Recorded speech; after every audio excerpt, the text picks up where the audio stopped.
नमस्कार दोस्तों, मैं शिवम आज आप लोगों के लिए लाया हूं मुंशी प्रेमचंद जी द्वारा लिखित उपन्यास निर्मला का भाग 8। आइए सुनते हैं। निर्मला को यद्यपि अपने घर के झंझटों से अवकाश न था, पर कृष्णा के विवाह का संदेश पाकर वह किसी तरह न रुक सकी। उसकी माता ने बहुत आग्रह करके बुलाया था। सबसे बड़ा आकर्षण यह था कि कृष्णा का विवाह उसी घर में हो रहा था जहां निर्मला का विवाह पहले तय हुआ था। आश्चर्य यही था कि इस बार ये लोग बिना कुछ दहेज लिए कैसे विवाह करने पर तैयार हो गए। निर्मला को कृष्णा के विषय में बड़ी चिंता हो रही थी। समझती थी मेरी ही तरह वह भी किसी के गले मढ़ दी जाएगी। बहुत चाहती थी कि माता की कुछ सहायता करूं, जिससे कृष्णा के लिए कोई योग्य वर मिले। लेकिन इधर वकील साहब के घर बैठ जाने और महाजन के नालिश कर देने से उसका हाथ भी तंग हो गया था। ऐसी दशा में यह खबर पाकर उसे बड़ी शांति मिली। चलने की तैयारी कर ली। वकील साहब स्टेशन तक पहुंचाने आए। नन्ही बच्ची से उन्हें बहुत प्रेम था, छोड़ते ही न थे। यहाँ तक कि निर्मला के साथ चलने को तैयार हो गए। लेकिन विवाह से 1 महीने पहले उनका ससुराल जा बैठना निर्मला को उचित न मालूम हुआ। निर्मला ने अपनी माता से अब तक अपनी विपत्ति न कही थी। जो बात हो गई उसका रोना रोकर माता को कष्ट देने और रुलाने से क्या फ़ायदा। इसलिए उसकी माता समझती थी निर्मला बड़े आनंद से है। अब जो निर्मला की सूरत देखी तो मानो उसके हृदय पर धक्का सा लग गया। लड़कियां ससुराल से घुलकर नहीं आती, फिर निर्मला जैसी लड़की जिसको सुख की सभी सामग्रियां प्राप्त थीं। मन में कल्पना कर रही थी निर्मला का रंग निखर गया होगा, देह भरकर सुडौल हो गई होगी, अंग प्रत्यंग की शोभा कुछ और ही हो गई होगी। अब जो देखा तो वह आधी भी ना रही थी। न यौवन की चंचलता थी, न वह छवि जो हृदय को मोह लेती है। वह कमनीयता सुकुमारता जो विलास में जीवन से आती है, यह नाम को न थी। मुख पीला, चेष्टा गिरी हुई तो माता ने पूछा, क्यों री, तुझे वहाँ खाने को ना मिलता था? इससे कहीं अच्छी तो तू यहीं थी, वहाँ तुझे क्या तकलीफ़ थी? कृष्णा ने हंसकर कहा, वहाँ मालकिन थी ना, मालकिन को दुनिया भर की चिंताएं रहती हैं, भोजन कब करें? निर्मला, नहीं अम्मा, वहाँ का पानी मुझे रास नहीं आया, तबीयत भारी रहती है। माता, वकील साहब न्योते में आएंगे ना, तब पूछूंगी कि आपने फूल सी लड़की ले जाकर उसकी यह गत बना डाली। अच्छा, अब यह बता कि तूने यहाँ रुपए क्यों भेजे थे? मैंने तो तुझसे कभी ना मांगे थे। लाख गई गुजरी हूँ, लेकिन बेटी का धन खाने की नीयत नहीं। निर्मला ने चकित होकर पूछा, किसने रुपए भेजे थे? अम्मा, मैंने तो नहीं भेजे। माता, झूठ ना बोल, तूने 500 रुपये के नोट नहीं भेजे थे? कृष्णा, भेजे नहीं थे तो क्या आसमान से आ गए? तुम्हारा नाम साफ लिखा था, मोहर भी वहीं की थी। निर्मला, तुम्हारे चरण छूकर कहती हूँ, मैंने रुपए नहीं भेजे। यह कब की बात है? माता, अरे 2-2.5 महीने हुए होंगे। अगर तूने नहीं भेजे तो आए कहाँ से?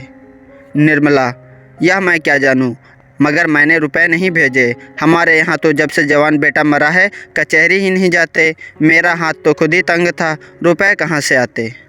माता, यह तो बड़े आश्चर्य की बात है। वहाँ और तेरा सगा संबंधी तो नहीं है? वकील साहब ने तुमसे छिपा कर तो नहीं भेजे? निर्मला, नहीं अम्मा, मुझे तो विश्वास नहीं। माता, इसका पता लगाना चाहिए। मैंने सारे रुपए कृष्णा के गहने कपड़े में खर्च कर डाले, यही बड़ी मुश्किल हुई।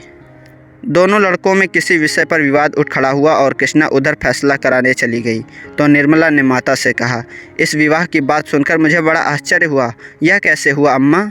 माता, यहाँ जो सुनता है दांतों तले उंगली दबाता है। जिन लोगों ने पक्की की कराई बात फेर दी और केवल थोड़े से रुपए के लोभ से वे अब बिना कुछ लिए कैसे विवाह करने पर तैयार हो गए, समझ में नहीं आता। उन्होंने खुद ही पत्र भेजा। मैंने साफ लिख दिया कि मेरे पास लेने देने को कुछ नहीं है, केवल कन्या ही से आपकी सेवा कर सकती हूँ। निर्मला, इसका कुछ जवाब नहीं दिया? माता, शास्त्री जी पत्र लेकर गए थे, वह तो यही कहते थे कि अब मुंशी जी कुछ लेने के इच्छुक नहीं हैं। अपनी पहली वादा खिलाफ पर कुछ लज्जित भी हैं। मुंशी जी से तो इतनी उदारता की आशा न थी, मगर सुनती हूँ उनके बड़े पुत्र बहुत सज्जन आदमी हैं, उन्होंने कहकर बाप को राजी किया है। निर्मला, पहले तो वह महाशय भी थैली चाहते थे ना? माता, हाँ, मगर अब तो शास्त्री जी कहते हैं कि दहेज के नाम से चिढ़ते हैं। सुना है वहाँ विवाह न करने पर पछताते भी हैं। रुपए के लिए बात छोड़ी थी और खूब रुपए पाए, स्त्री पसंद नहीं। निर्मला के मन में उस पुरुष को देखने की प्रबल उत्कंठा हुई जो उसकी अवहेलना करके अब उसकी बहन का उद्धार करना चाहता है। प्रायश्चित सही, लेकिन कितने ऐसे प्राणी हैं जो इस तरह प्रायश्चित करने को तैयार हैं। उनसे बातें करने के लिए, नम्र शब्दों से उनका तिरस्कार करने के लिए, अपनी अनुपम छवि दिखाकर उन्हें और भी जलाने के लिए। निर्मला का हृदय अधीर हो उठा। रात को दोनों बहनें एक ही कमरे में सोईं। मोहल्ले में किन किन लड़कियों का विवाह हो गया, किस किस का विवाह धूमधाम से हुआ, किस किस के पति इच्छानुकूल मिले, कौन कितने और कैसे गहने चढ़ावे में लाया, इन्हीं विषयों में दोनों में बड़ी देर तक बातें होती रहीं।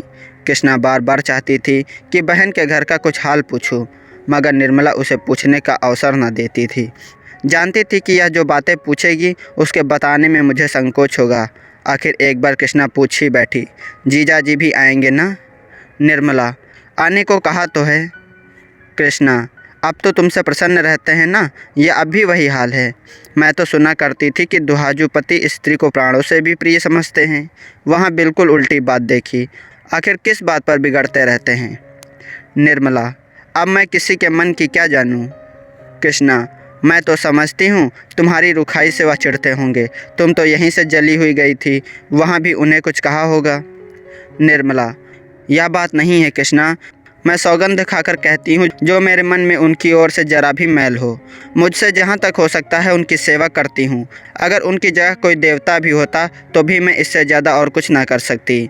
उन्हें भी मुझसे प्रेम है, बराबर मेरा मुख देखते रहते हैं। लेकिन जो बात उनके और मेरे काबू से बाहर है, उनके लिए वह क्या कर सकते हैं और मैं क्या कर सकती हूँ? ना वह जवान हो सकते हैं, ना मैं बुढ़िया हो सकती हूँ। जवान बनने के लिए वह ना जाने कितने रस और भस्म खाते रहते हैं। मैं बुढ़िया बनने के लिए दूध घी सब छोड़े बैठी हूँ।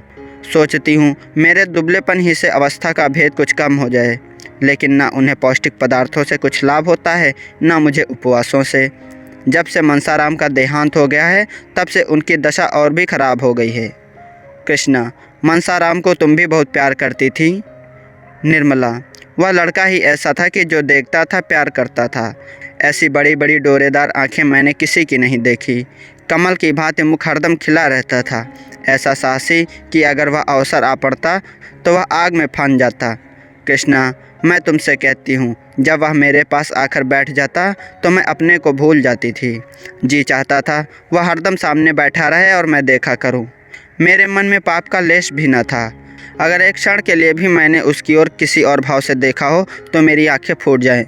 पर न जाने क्यों उसे अपने पास देखकर मेरा हृदय फूला न समाता था। इसीलिए मैंने पढ़ने का स्वांग रचा, नहीं तो वह घर में आता ही न था। यह मैं जानती हूँ कि अगर उसके मन में पाप होता तो मैं उसके लिए सब कुछ कर सकती थी। कृष्णा, अरे बहन चुप रहो, कैसी बातें मुँह से निकालती हो? निर्मला, हाँ, यह बातें सुनने में बुरी मालूम होती हैं और हैं भी बुरी, लेकिन मनुष्य की प्रकृति को तो कोई बदल नहीं सकता। तू ही बता, एक 50 वर्ष के मर्द से तेरा विवाह हो जाए तो तू क्या करेगी? कृष्णा, बहन मैं तो जहर खाकर सो रहूँ, मुझे तो उसका मुंह भी देखते ना बने। निर्मला, तो बस यही समझ ले, उस लड़के ने कभी मेरी ओर आंख उठाकर नहीं देखा। लेकिन बुढ़े तो शक्की होते हैं। तुम्हारे जीजा उस लड़के के दुश्मन हो गए और आखिर उनकी जान लेकर ही छोड़ी। जिस दिन उसे मालूम हो गया कि पिताजी के मन में मेरी ओर से संदेह है, उसी दिन से उसे ज्वर चढ़ा, जो जान लेकर ही उतरा। उस अंतिम समय का दृश्य आंखों से नहीं उतरता। मैं अस्पताल गई थी। वह ज्वर में बेहोश पड़ा था, उठने की शक्ति न थी। लेकिन ज्यों ही मेरी आवाज़ सुनी चौंक कर उठ बैठा और माता माता कहकर मेरे पैरों पर गिर पड़ा। कृष्णा, उस समय ऐसा जी चाहता था अपने प्राण निकाल कर उसे दे दूं। मेरे पैरों पर ही वह मूर्छित हो गया और फिर आंखें न खोली। डॉक्टर ने उसकी देह में ताज़ा खून डालने का प्रस्ताव किया था। यही सुनकर मैं दौड़ी गई थी, लेकिन जब तक डॉक्टर लोग वह प्रक्रिया आरंभ करें उसके प्राण निकल गए। कृष्णा, ताज़ा रक्त पड़ जाने से उसकी जान बच जाती? निर्मला, कौन जानता है, लेकिन मैं तो अपने रुधिर की अंतिम बूंद तक देने को तैयार थी। उस दशा में भी उसका मुखमंडल दीपक की भांति चमकता था। अगर वह मुझे देखते ही दौड़कर मेरे पैरों पर ना गिर पड़ता, पहले कुछ रक्त देह में पहुंच जाता तो शायद बच जाता। कृष्णा, तो तुमने उन्हें उसी वक्त लिटा क्यों न दिया? निर्मला, अरे पगली, तू अभी तक बात न समझी। वह मेरे पैरों पर गिरकर और माता पुत्र का संबंध दिखाकर अपने बाप के दिल में वह संदेह निकाल देना चाहता था। केवल इसीलिए वह उठा था। मेरा क्लेश मिटाने के लिए उसने प्राण दिए और उसकी वह इच्छा पूरी हो गई। तुम्हारे जीजा जी उसी दिन से सीधे हो गए। अब तो उनकी दशा पर मुझे दया आती है। पुत्र शोक उनके प्राण लेकर छोड़ेगा। मुझ पर संदेह करके मेरे साथ जो अन्याय किया है, अब उसका प्रतिशोध कर रहे हैं। अब की उनकी सूरत देखकर तू डर जाएगी। बूढ़े बाबा हो गए हैं, कमर भी झुक चली है। कृष्णा, बूढ़े लोग इतने शक्की क्यों होते हैं बहन? निर्मला, यह जाकर बूढ़ों से पूछो। कृष्णा, मैं समझती हूँ उनके दिल में हरदम एक चोर सा बैठा रहता होगा कि इस युवती को प्रसन्न नहीं रख सकता, इसलिए जरा सी बात पर उन्हें शक होने लगता है। निर्मला, जानती तो है, फिर मुझसे क्यों पूछती है? कृष्णा, इसीलिए बेचारा स्त्री से दबता भी होगा। देखने वाले समझते होंगे कि यह बहुत प्रेम करता है। निर्मला, तूने इतने ही दिन में इतनी बातें कहाँ से सीख ली? इन बातों को जानने दे। बता, तुझे अपना वर पसंद है? उसकी तस्वीर तो देखी होगी। कृष्णा, हाँ आई तो थी, लाऊं देखोगी? एक क्षण में कृष्णा ने तस्वीर लाकर निर्मला के हाथ में रख दी। निर्मला ने मुस्कुराकर कहा, तू बड़ी भाग्यवान है। कृष्णा, अम्मा जी ने भी बहुत पसंद किया। निर्मला, तुझे पसंद है कि नहीं, सो कह, दूसरों की बात ना चला। कृष्णा, शक्ल सूरत तो बुरी नहीं है, स्वभाव का हाल ईश्वर जाने। शास्त्री जी तो कहते थे कि ऐसे सुशील और चरित्रवान युवक कम होंगे। निर्मला, यहाँ से तेरी तस्वीर भी गई थी? कृष्णा, गई तो थी, शास्त्री जी तो ले गए थे। निर्मला, उन्हें पसंद आई? कृष्णा, अब किसी के मन की बात मैं क्या जानूँ, शास्त्री जी कहते थे बहुत खुश हुए थे। निर्मला, अच्छा बता, तुझे क्या उपहार दूँ? अभी से बता दे, जिससे बनवा रखूँ। कृष्णा, जो तुम्हारा जी चाहे देना। उन्हें पुस्तकों से बहुत प्रेम है, अच्छी अच्छी पुस्तकें मंगवा देना। निर्मला, उनके लिए नहीं पूछती, तेरे लिए पूछती हूँ। कृष्णा, अपने ही लिए तो मैं कह रही हूँ। निर्मला तस्वीर की तरफ देखती हुई, कपड़े सब खद्दर के मालूम होते हैं। कृष्णा, हाँ खद्दर के बड़े प्रेमी हैं। सुनती हूँ कि पीठ पर खद्दर लादकर देहातों में बेचने जाया करते हैं। व्याख्यान देने में भी चतुर हैं। निर्मला, तब तो तुझे भी खद्दर पहनना पड़ेगा, तुझे तो मोटे कपड़ों से चिढ़ है। कृष्णा, जब उन्हें मोटे कपड़े अच्छे लगते हैं तो मुझे क्यों चिढ़ होगी? मैंने तो चरखा चलाना सीख लिया है। निर्मला, सच, सूत निकाल लेती है? कृष्णा, हाँ बहन, थोड़ा थोड़ा निकाल लेती हूँ।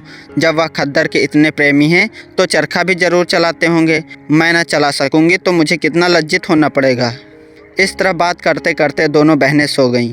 कोई 2 बजे रात को बच्ची रोई तो निर्मला को नींद खुली। देखा तो कृष्णा की चारपाई खाली पड़ी थी।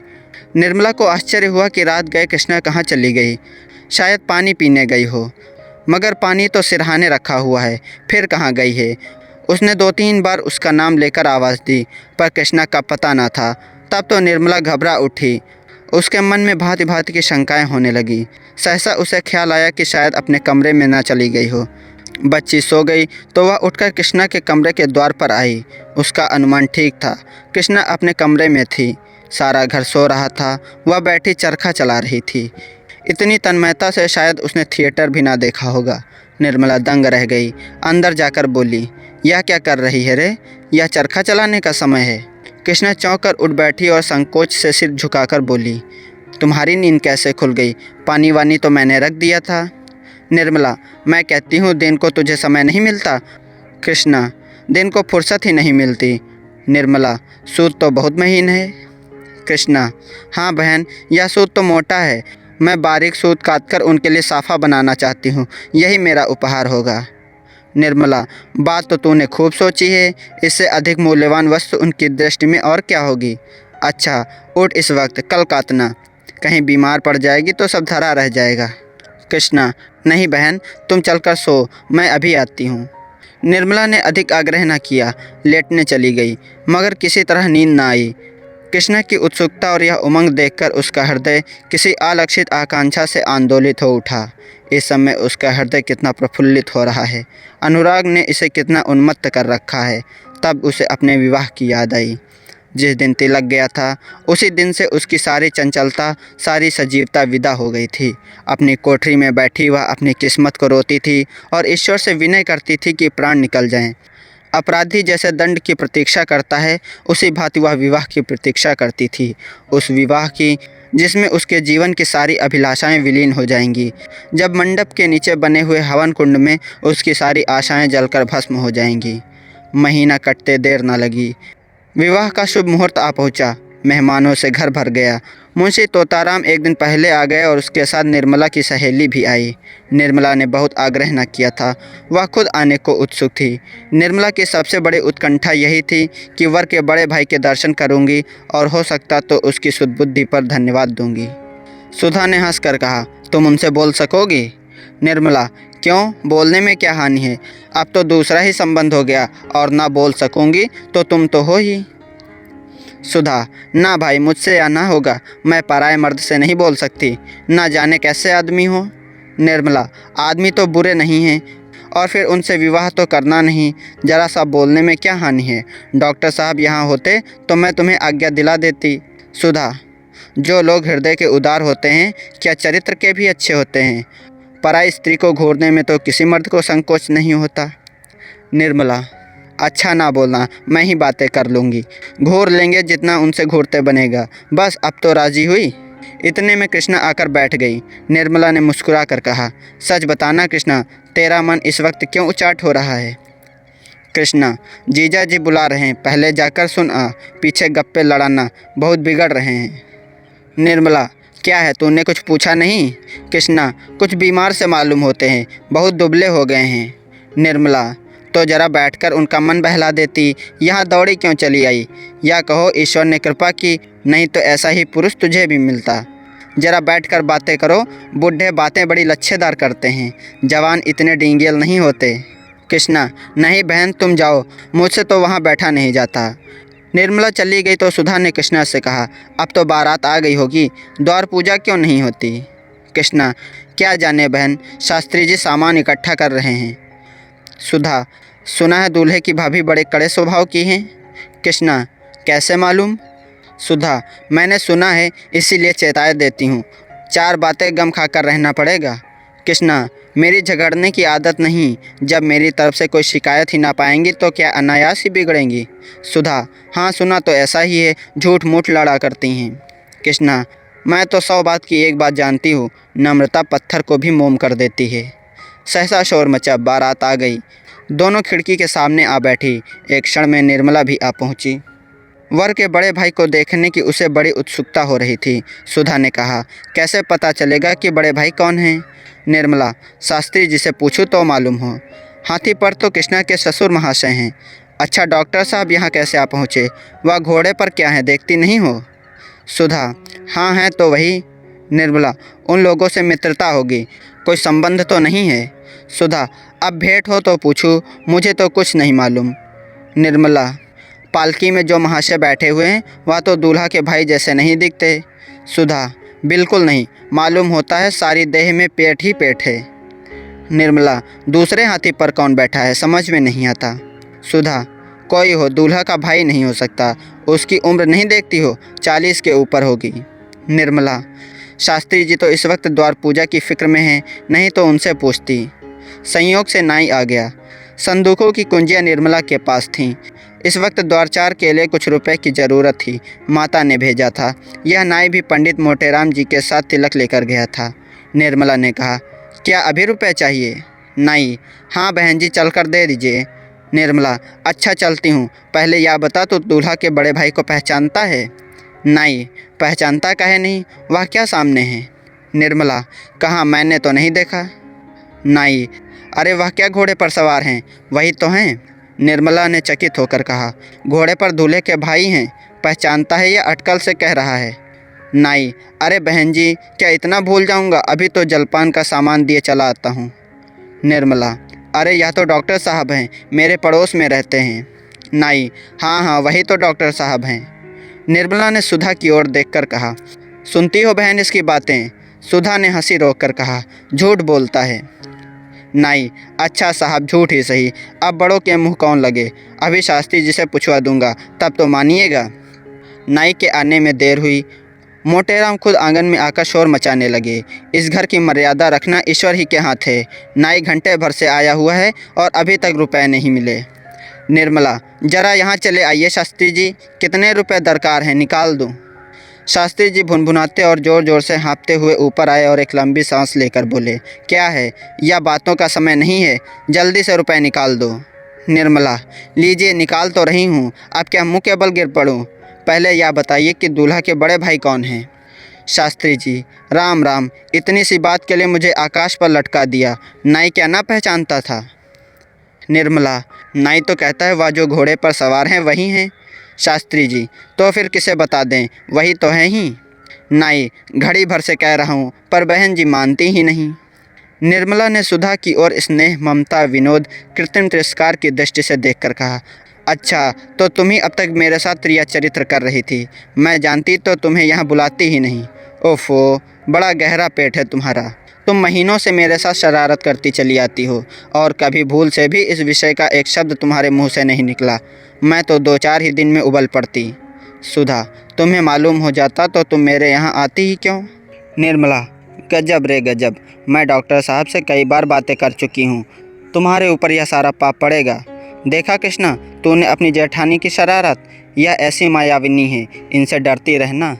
कृष्णा, मैं तो ऐसी देवी के चरण धो धोकर माथे चढ़ाऊंगी। धन्य भाग कि इनके दर्शन हुए। निर्मला, अब समझ गई, रुपए भी तुम्ही ने भिजवाए होंगे, अब सिर हिलाया तो सच कहती हूँ, मार बैठूंगी। सुधा, अपने घर बुला करके मेहमान का अपमान नहीं किया जाता। निर्मला, देखो तो अभी कैसी कैसी खबर लेती हूँ, मैंने तुम्हारा मान रखने को जरा लिख दिया था और तुम सचमुच आ पहुँची, भला वहाँ वाले क्या कहते होंगे। सुधा, सबसे कहकर आई हूँ। निर्मला, अब तुम्हारे पास कभी ना आऊँगी, इतना तो इशारा कर देती कि डॉक्टर साहब से पर्दा रखना। सुधा, उन्हें देख लेने ही से कौन बुराई हो गई, ना देखते तो अपनी किस्मत को रोते कैसे, जानते कैसे कि लोभ में पड़कर कैसी चीज़ खो दी। अब तो तुम्हें देखकर लाला जी हाथ मलकर रह जाते हैं, मुंह से तो कुछ नहीं कह सकते, पर मन में अपनी भूल पर पछताते हैं। निर्मला, अब तुम्हारे घर कभी ना आऊँगी। सुधा, अब पिंड नहीं छूट सकता, मैंने कौन तुम्हारे घर की राह नहीं देखी है। द्वार पूजा समाप्त हो चुकी थी, मेहमान लोग बैठकर जलपान कर रहे थे। मुंशी जी के बगल में ही डॉक्टर सिन्हा बैठे हुए थे। निर्मला ने कोठे पर चिक की आड़ से उन्हें देखा और कलेजा थाम कर रह गई। एक आरोग्य, यौवन और प्रतिभा का देवता था, पर दूसरा, इन विषय में कुछ न कहना ही उचित है। निर्मला ने डॉक्टर साहब को सैकड़ों ही बार देखा था, पर आज उसके हृदय में जो विचार उठे वे कभी न उठे थे। बार बार यही जी चाहता था कि बुलाकर खूब फटकारूं, ऐसे ऐसे ताने मारूं कि वह भी याद करें, रुला रुला कर छोड़ूं, मगर रहम करके रह जाती थी। बारात जनवासे चली गई थी, भोजन की तैयारी हो रही थी। निर्मला भोजन के थाल चुनने में व्यस्त थी। सहसा महरी ने आकर कहा, बिट्टी, तुम्हें सुधा रानी बुला रही हैं, तुम्हारे कमरे में बैठी हैं। निर्मला ने थाल छोड़ दी और घबराई हुई सुधा के पास आई, मगर अंदर कदम रखते ही ठिठक गई। डॉक्टर सिन्हा खड़े थे। सुधा ने मुस्कुरा कर कहा, लो बहन, बुला दिया, अब जितना चाहो फटकारो, मैं दरवाज़ा रोके खड़ी हूँ, भाग नहीं सकते। डॉक्टर साहब ने गंभीर भाव से कहा, भागता कौन है, यहाँ तो सिर झुकाए खड़ा हूँ। निर्मला ने हाथ जोड़कर कहा, इसी तरह सदा कृपा दृष्टि रखिएगा, भूल न जाइएगा, यह मेरी विनती है।